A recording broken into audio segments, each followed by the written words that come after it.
За сайн байцгаанууд. За механизмын зохион бүтээлт гэдэг хичээлийн үндсэн ойлголт тодорхойлтуудын талаар за тухайн хичээлийн судалгааны талаар бид өнөөдөр авч үзье. За энэ хичээлээр техник түгээмэл хэрэглэгддэг механизмуудын бүтцэн, кинематик, динамикийг судалдаг юм хичээл байна. За бүтцийн талаар бид юу судлах вэ гэхээр тухайн механизм бол бидний одоо онлайн механикийн хичээл дээр ойлгосон механик систем. Тэгэхээр энэ системийг бүрдүүлж байгаа атом биетүүд өөр орондоо яаж холбогдож юу, хичнээн одоо биетээс тогтож юу. За энэ талаас нь судлах судалгаа биднээс бүтцийн судалгаа гэж ойлгох нь. За хоёр дахь нь бол кинематик гэж байна. За кинематик гэдэг үгийг бид физикийн механикийн бүлгээс мэддэг болсон баг. За онлайн механикийн хичээл дээр дэлгэрүүлж үзсэн. Тэгэхээр энд бол хөдөлгөөн судлал гэсэн үг тийм үү? Механизмыг бүрдүүлж байгаа атом биетийн хөдөлгөөн судална гэж ойлгох нь. За тэгэхээр бид бол таарлцсан механизмыг судалдаг юм биш байна. Техникийн одоо аль салбарт түгээмэл хэрэглэгддэг гэж ингэж ярьлаа. Тэгэхээр энэ бол ийм нийтлэг шинж чанартай механизмуудыг судлах нь. За судалдаг хоёр үндсэн аргатай. За нэгний аргыг биднээс анализ гэж нэрлэдэг. Анализ. За хоёр дахь нь синтез гэж. За ийм хоёр аргыг судлах нь. За анализ гэж ямар судалгаа хийх вэ гэхээр бодиттой одоо бүтээгдсэн өөрөөр хэлбэл үйлдвэрлэгдсэн хийгдсэн гэсэн үг. Эсвэл одоо хийгдээгүй ч гэсэн хийцийн бүх хэмжээсүүд нь тодорхой болсон ийм механизмд судалгаа хийдэг аргыг бид анализ гэж ингэж ярьдаг. Анализ. За харин синтез бол уруу арга. Өөрөөр хэлбэл механизмыг бид шинээр зохион бүтээх, төслөх ийм аргыг синтез гэж ингэж нэрлэх нэ. За анализыг бид дотор нь ямар чиглэлээр судалж байгаадаас хамаарч 3 ангилж үздэг. За механизмын зохион бүтээх хичээлийн хувьд 2 ангилж үзэх нь. За яг ерөнхийдөө бол 3 гэж ярьсан тийм ээ. За эхэнд нь биднээс бүтцэн гэж. Бүтцийн шинжилгээ.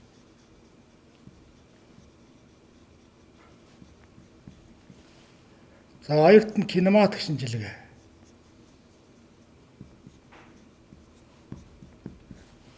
За гуравт нь динамик шинжилгээ гэж байна.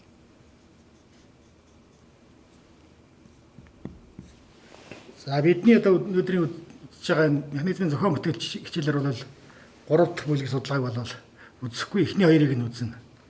За бүтцийн шинжилгээ гэхээр бол ойлгосон бид рүү чи ярьдаг бүтцийн талаас нь судлана гэсэн. Кинематик гэхээр биднээс механизмыг бүрдүүлж байгаа атом биетийн хөдөлгөөн судална гэж ойлгох. За синтезийг мөн ялгаа байхгүй бас дотор нь ямар чиглэлээр одоо синтез хийж ин ямар одоо үзүүлэлтийг голлож синтез хийгдээс хамаарч бас ангилж болдог. Өөрөөр хэлбэл одоо зөвхөн одоо овор хэмжээг тооцож өгөгдсөн геометри хэмжээс тооцсон синтез гэвэл геометри синтез. За дараа нь биднээс кинематик синтез гэж болно. Өөрөөр хэлбэл энд явах тэр хөдөлгөөний тодорхой үзүүлэлтүүдийг хангасан байхаар синтез гэх гэсэн үг. Тодорхой траектороор хөдлөх хэрэгтэй байдаг юм уу? Эсвэл тодорхой урдтай, эсвэл урдталтай байхаар тооцох гэсэн үг шүү дээ. За синтезийн 3 дахь хэлбэрийг бид бас динамик гэж ингэж үзэж болох. За энэ дээр бид бас динамик хүчин зүйлүүдийг хангасан байхаар гацалтгүй ажиллах байдаг юм уу? Эсвэл одоо үс хөрөлтийн хэмжээгээ дадах хязгаарлах хэмжээгээр хязгаарлах байдаг ч юм уу? Гэх мэт ийм динамик нөхцлүүдийг хангасан байхаар синтез гэвэл синтезийн 3 дахь хэлбэр болж байна. За эцэст нь бол биднээс одоо амьдрал дээр хамгийн түгээмэл байдаг хавсарсан хэлбэр байж болно.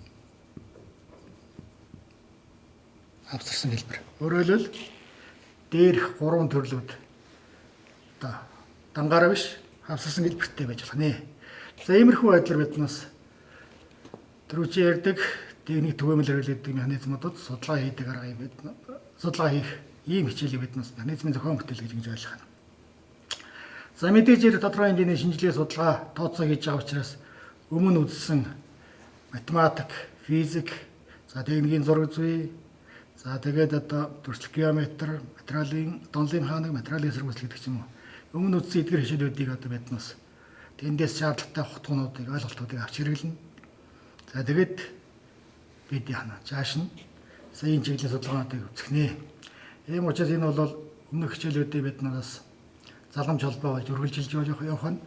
За мэдээж энэ хичээлийг судалснаар биднээс цаашдын бас мэргэжлийн хичээлүүдийг өөрөөр тухайн одоо салбарт хэрэглэгддэг машин механизмуудын судалгаа, тэр мэргэжлийн хичээлүүдийн одоо үн төсөөр болж явах ийм уялдаа холбоо өгөх хичээл байна.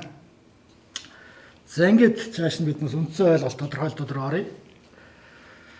За нэг дэх ойлголт нь биднээс E-tank гэж юм байна. Нэг дэх ойлголт нь E-tank гэж.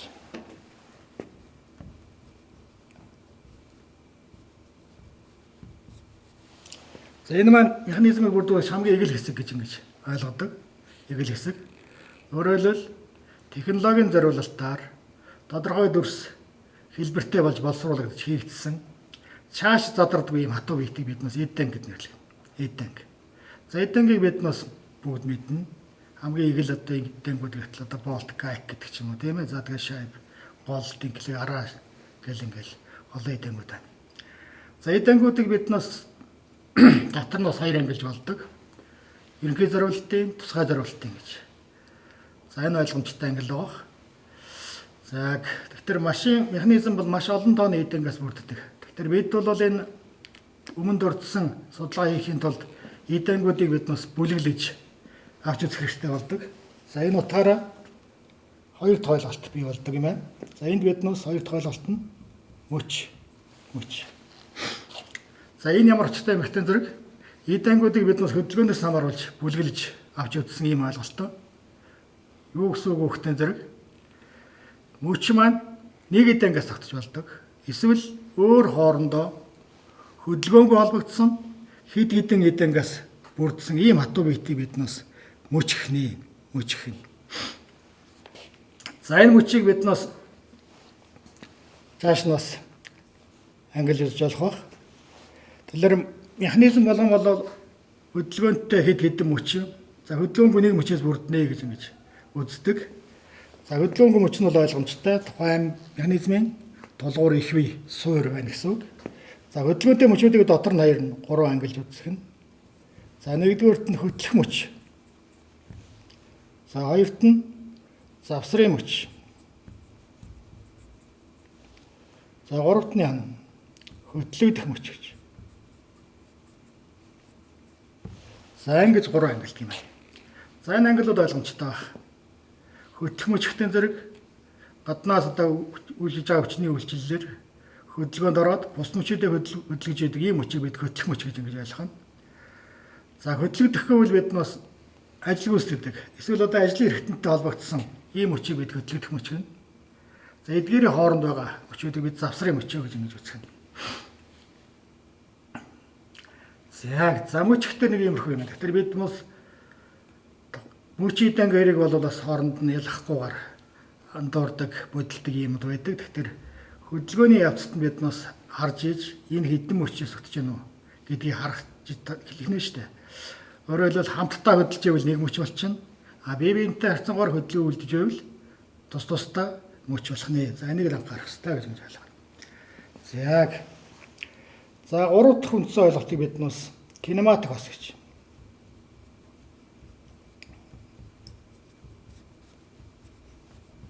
Кинематик хос. За энэ юу гэдэг ойлголт байна вэ гэхээр хоёр мөчний одоо хөдөлгөөнд холболт. За мэдээж хоёр мөч маань өөр хоорондоо хүрэлцэн нийлж холбогдсон юм мөчүүд байх хэвээр. Тэгэхээр энэ холболтыг бид нас кинематик хос гэж нэрлэдэг юм байна. Кинематик хос гэж. За кинематик хосыг бид нас дотор нь бас янз бүрээр ангилж үздэг. За эхний ангил ярихаас өмнө бид нас кинематик хосын элемент гэдэг ойлголтыг бас мэдэх хэрэгтэй. Кинематик хосын элемент. Өөрөөр хэлбэл хос одоо мөчнүүдийг өөр хооронд нь холбохын тулд тодорхой боловсруулалт хийгдсэн мөчний тэр тухайн хэсгийг кинематик хос гэж байгаа. Тэгэхээр энэ хэсгээрээ өөр хоорондоо холбогдно гэж ойлгох нь. Тэгэхээр энэ кинематик хосын одоо элементийн шин чанараас хамаарат кинематик хосыг биднээс хоёр ангилж. За нэгдүгээрт нь нийлэх хос. Хоёрт нь хөрөлцөх хос гэж. За нийлэх хос гэж ямар хос байдаг вэ гэхээр өөр хоорондоо хоёр мөч гадаргуугаар хасж ивэл нийлэх гэж нэрлэдэг. За харин цэг эсвэл шулуунаар хатчихвэл хөрөлцөх ус болдог. За тэгэхээр энэ нэр нь бас ойлгомжтой баг. Харьцалтын геометри элемент нь гадаргуу байвал нийлж байна гэж ингэж ойлгох нь. Цэг шулуунаар байвал хөрөлцөх осоо гэж ярьсан. За жишээлбэл бид нас автгай дээр байгаа цилиндр гадаргуу гэж болно тийм ээ.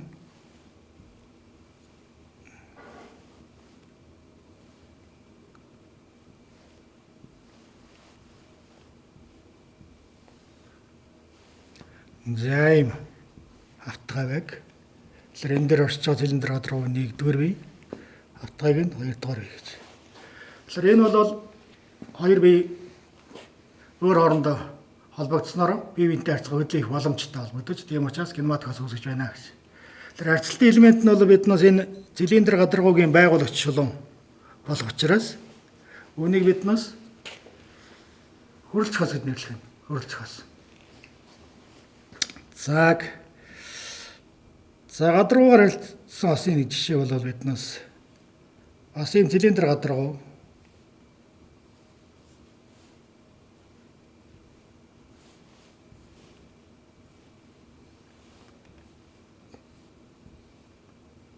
за нэг юм тэгшинцэд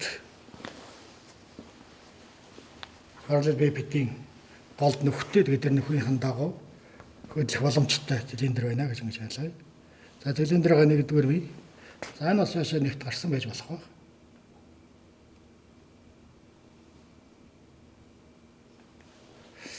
Яг за 2-р бие маань. Тэгэхээр энэ 2 бие бол биднээс цилиндрийн 2-р бие бол голдоо нөхөтэй гэсэн. Цилиндрийн диаметртай тэнцээ ийм диаметр өхий нөхөтэй. Тэгэхээр энэ цилиндр гадаргуугаар хоорондоо харьцаж байгаа учраас энийг бид яана нийлэх ос гэдэг нэрлэх юм. За иймэрхүү байдлаар биднээс осуудыг осынхын геометри элементийн шинэ хэлбэрээс хамааруулад 2 ангилсан байна гэж. За энэ ангиллаас гадна бас 3 дахь ангил гэж байна. Өөрөөр хэлбэл энэ ангиллыг биднээс бас Артбалевский ангил гэж ингэж нэрлэдэг. Оросын эрдэмтэн Иван Иванович Артбалевский гэж. За энэ хүн бол энэ машин механизмын судалгаанд одоо их том хувийн нэмэр оруулсан ийм албартай эрдэмтэн байсан. Тэгэхээр энэ хүний нэрээр нэрлэгдсэн англи байна. За энэ ангиллын дагуу кинематик осуудыг холбоосын тооноос хамааруулж 5 ангилсан байна. 5 ангилж байж. Тэгэхээр биднээс энэ холбоос гэдэг ойлголтыг бол ондын механик хичээлээр үзсэн. За энэтэй уялдаа бас чөлөөний зэрэг гэдэг ойлголтууд ирээддэг. За ондын механикийн хичээл дээр бидний өдөө үзсэн энэтэй холбоотой бол биднээс чөлөөт бие, чөлөөт ус гэдэг ойлголттой холбогдож гардаг баг. За чөлөөт бие гэж өөрөөр хэлбэл орон зай дурын чиглэлд хөдөлгөөнд хязгаарлагдаагүй.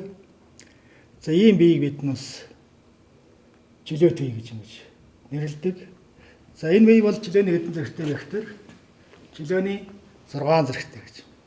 Тэгэхээр бид биеийн хөдөлгөөнийг одоо судлахдаа тодорхой тоолын систем сонгож авдаг. За бид тэгшинцэгт OX-ээр Z гэсэн тэнхлэгүүд бүхий тоолын систем сонгож авсан юм гэж үзвэл энэ тоол системд байгаа ямар нэгэн бие өвийг бид чөлөөт бие гэж үзэх юм бол чөлөөний 6 зэрэгтэй гэж үзэх юм. Чөлөөний 6 зэрэгтэй. За энэ зэргийг бид нөгөө тоолын биетэй харьцангуй авч үзэж байгаа учраас тухайн тоолын системийн 3 төрлийн дагуу давших 3 хөдөлгөөн. За эдгээр 3 төрлөөр тойрч ирэх 3 хөдөлгөөн гэж. Ингэж үзэж болох. Өөрөөр энэ 6 хөдөлгөөнийг бие биенээс үл хамаарсан энэ 6 хөдөлгөөнийг үйлдэх боломжтой учраас чөлөөний 6 зэрэгтэй гэж ярьдаг. Тэгэхээр биднээсний одоо ярьж байгаа кинематик хос гэдэг ойлголттой холбогдуулж ярих юм бол хос үүсгэснээр мөчнүүд маань өөр хоорондоо яана. Тодорхой хөдөлгөөн хийх боломжтой. Өөрөөр хэлбэл энэ 6 хөдөлгөөнөөс бас тодорхой хөдөлгөөнд нь хязгаарлагдж байдаг. Тэгэхээр энэ хязгаарлагдж байгаа хөдөлгөөнийг биднээс холбоосын тоо гэж үзэж болох ба. За чааш нь биднээс чөлөөний зэрэг гэдэг W үсгээр тэмдэглэе. Чөлөөний зэргийн тоо гэж. За тэгэх юм бол бидний дээр ярьдаг чөлөөт биеийн хувьд W байна 6 тавцсан байна. 6 тавцсан. За харин чөлөөт бус биеийн хувьд хэрвээ S-ээр бид холбоосны тоонд хэлвэл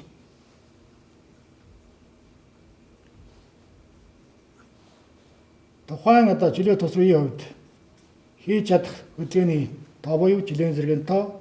За дээр нь холбоосны тоо хоёрын нийлбэр бол ямагт 6 байх нэ. 6 байна. Тэгэхээр бид нас энэ тэнцвэрлийг бол холбоос кинематик хосын хувьд ашиглая.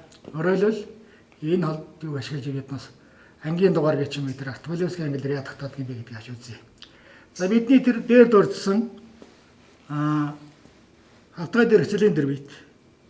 За энэ би хэддүгээр анги асуусаж байгаа юм болоо гэж. За тэгэхээр бол бид нас энэ биеийн жилийн зэргийн тоог олох ёстой. Өөрөөр бид нас цилиндрийн тэнглэгийн дагуу байгуулагчны барилгын тэнглэгийг X гэдэг юм уу. За ингээд нэг хоёр тэнглэгийн нэг хэрэгцээ итгэж.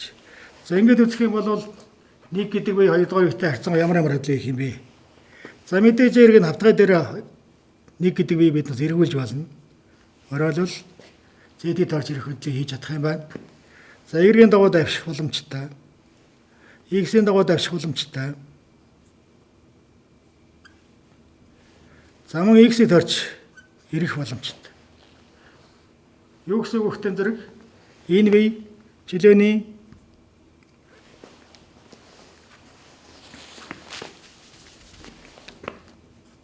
дөрвөн зэрэгтэй байна.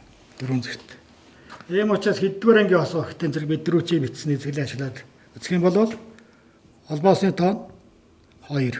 Учраас энэ маань 2 дугаар ангийн кинематик хос байна шүү. 2 дугаар ангийн кинематик хос гэж. За дараагийн жишээ бид дөрөв нийлэх хос гэж ярьсан. За мөн цилиндр гадаргуу энэ 2 гэсэн байрлалыг битэн голын нөхөр дэвш боломжтой гэж ярьсан. За энэний хувьд биднээс бас хэдвэр анги асуусж байгааг тодорхойлъё.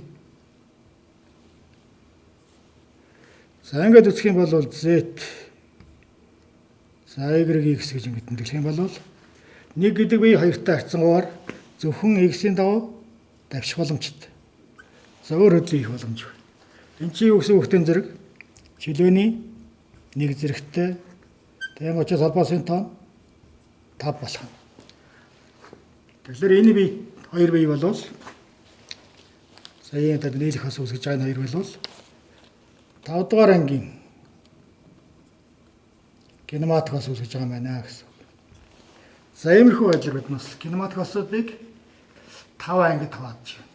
За яагаад 5 ангид хувааж байгаа нөхдөд тэр нэг бол чөлөөт биеийн боломж 6 хөдөлгөөн, жилөөний 6 зэрэг гэдгээс хамаарч байгаа. Ядаж нэг хөдөлгөөн хийж кинематик хос үүсгэнэ. Тийм учраас 5 ангид хуваагддаг юм байна. За ингээд кинематик хосын ангил гэж юм болох хаа гэж ойлгож байна. За дараагийн ойлголт бол кинематик хэлхээ гэж юм байна. Кинематик хэлхээ. За энэ бол бидний мэддэг онлайн хааны хичээлээр үзсэн механик систем. Гэхдээ бас онцгой шинж чанартай ийм хэлхээ гэсэн үг, систем гэсэн үг. За ямар хэлхээг биднээс ямар системийг кинематик хэлхээ гэж үзэх хөвгтэн зэрэг системийг бүрдүүлж байгаа биеуд нь өөр хоорондоо зайлшгүй холбогдсон байна. Өөрөөр хэлбэл кинематикаас үүсгэн холбогдсон мөчнүүдийн системийг кинематик хэлхээ гэж нэрлэдэг. Кинематик хэлхээ. За энэ хэлхээг бол дотор нь янз бүрээр ангилдаг. За энд жишээлбэл задгай гэдэг ч юм уу. Битүү. За хавтгай. Нийлмэл. Энгийн октрогон гэдэг ч юм уу.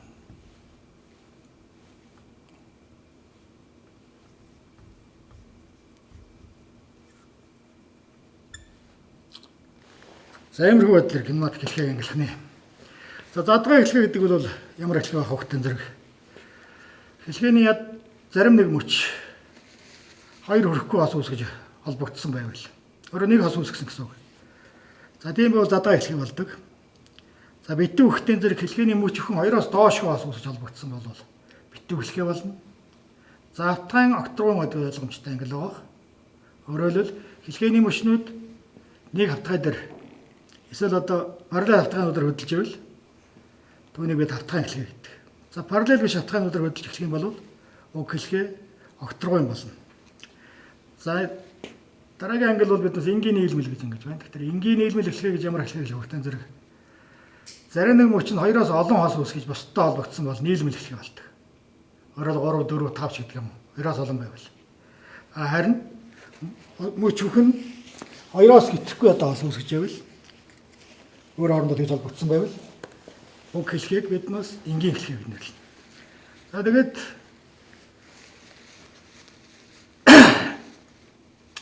эдгээр нь бол бас задгай, автгайн, нийлмэл гэдэг ч юм ингээд янз бүрээр байж болох бах. За хэлхээний хувьд л иймэрхүү. Тэгэхээр бидний судлах гээд байгаа механизм бол мөчнүүдийн хувьд өөр хоорондоо холбогдсон мөчнүүдийн систем учраас энэ бол кинематик хэлхий юм байна гэсэн үг. Кинематик хэлхий. За дараагийн ойлголт нь механизм гэж. Энэ юм ойлголт байна. Механизм гэж. За юу ч юм механизм гэдэг юм болоо гэж. Тэгэхээр бид түрүү нэрлээ хэлхийтэй холбогдуулж өөрөөр механизм болгон кинематик хэлхий байна. Тэгэхээр хэлхий болгоныг биднээс бас механизм гэж нэрлэхгүй байна. Өөрөөр хэлбэл бас онцгой шинжтэй ийм кинематик хэлхийг механизм гэж нэрлэдэг. За ямар хэлхий байх вэ гэхээр хөтлөх мөчний одоо өгөгдсөн хөдөлгөөнөөр бусад мөчнүүд нь тодорхой хөдөлгөөн үйлддэг. Ийм кинематик хэлхийг механизм гэж нэрлэх нэ. Юу гэсэн үгтэр нэг мөчийг хөдлөхөд бусад нь одоо хөдлөхгүй тодорхойгүй байвал түүнийг бид одоо тухайн мөчний хөдөлгөөнөөр бусад мөчнүүдийн хөдөлгөөн тодорхойлогдохгүй байна гэж үзнэ. Түүнийг биднээс одоо жишээл нэг хөдлөх мөчний механизм гэж үзэхгүй нь шүү дээ. За иймэрхүү байдлаар биднээс хэлхээнүүд дотроос механизм гэдэг нь ямар шинжтэй хэлхий юм бэ гэдгийг биднээс ялгаж таних хэрэгтэй баг. За бидний судлах гээд байгаа механизм бол бас түгээмэл шин чанартай техникийн аль салбарт түгээмэл хэрэглэгддэг ийм механизм гэж ярьсан. Тэгэхээр тийм механизмуудыг бид цааш нь дэлгэрүүлж үзнэ. За энэ механизмыг биднээс дотор нь ангилж үздэг юм байна. За нэгдүгээрт нь биднээс хөшүүрэгт механизм. Хөшүүрэгт механизм.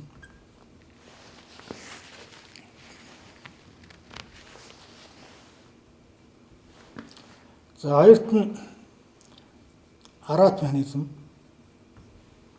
Гуравт нь нудрагт механизм.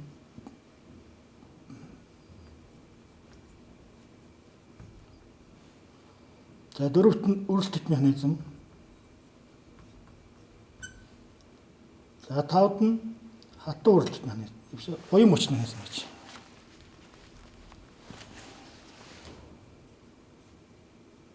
Буян мөчт. За ийм 5 төрөл байна. Тэгэхээр энэ бол бидний нэг судлах гээд байгаа. Техник түгээмэл хэрэглэгддэг ийм механизмуудын хийцэн ангиллаа гэж ойлгох юм. За хөшүүрэгт механизм гэдэг бол ойлгомжтой баг. Мөчнүүд нь өөр хоорондоо 5 дугаар ангийн эргэх эсвэл давших хосоор холбогдсон ийм механизм. За зарим номоос сурвалжуудаар бас шиббит механизм гэж нэр бичсэн байдаг. За энэ бол бас техник түгээмэл хэрэглэдэг ийм хэлбэр. За араат механизм гэдэг ойлгомжтой баг. Цилиндр конус гадаргуу дээр шүд зороод тэгээд шиднүүдийн харьцалтаар эргэлтэх хөдөлгөөнийг нэг голоос нөгөөд хөвчлэн дамжуулдаг ийм механизмыг биднээс араат механизм гэж ярьдаг. За нудрагт механизм байна 3 дахь төрөл нь. За энэ бол биднээс нудраг гэдэг ийм одоо хөдлөх мөчний хөдөлгөөнийг хөдлөгдөх мөч болох түлхэгчд дамжуулдаг ийм механизм. Тэгэхээр нудраг гэдэг маань биднээс бас хувьсгал ажлын гадаргуутай ийм мөч ирэх эсвэл одоо давших хөдөлгөөн үйлдэх механизм байна. Мөч байна. За дөрөв дэх хэлбэр нь биднээс үргэлжлэлт механизм. За үргэлжлэлт механизм бол биднээс мөчнүүдийн одоо ажлын гадаргууд үүсэж байгаа үргэлтээр нэгээс нөгөөд одоо биднээс хөдөлгөөн дамжуулдаг. За хэвчлэн эрэх хөдөлгөөний дамжуулдаг ийм механизм. За уян мөч механизм гэдэг бол бидний мэддэг оосрон дамжуулга, за гинжит механизмууд байна. Эдгээрийг биднээс роосор, гинжиг нь уян мөч гээд уян мөч механизм гэд нэрлэдэг юм байна. За ийм 5 төрлийн механизмыг биднээс механизмын зохион бүтээл хичээлээр цаашдаа биднээс эдгээр 5 төрлийн механизмын бүтцийг кинематик талаас нь судлах юм байна. За мөн бид энэ хичээлийн хувьд бол биднээс тухайн механизмуудын синтезийг биднээс ярина. Өөрөөр хэлбэл эдгээр механизмуудын геометр, кинематик синтезийг яаж хийдэг гэдэг энэ аргачлалтай судлах юм аа. За ингээд анхаарал тавьсанд баярлалаа.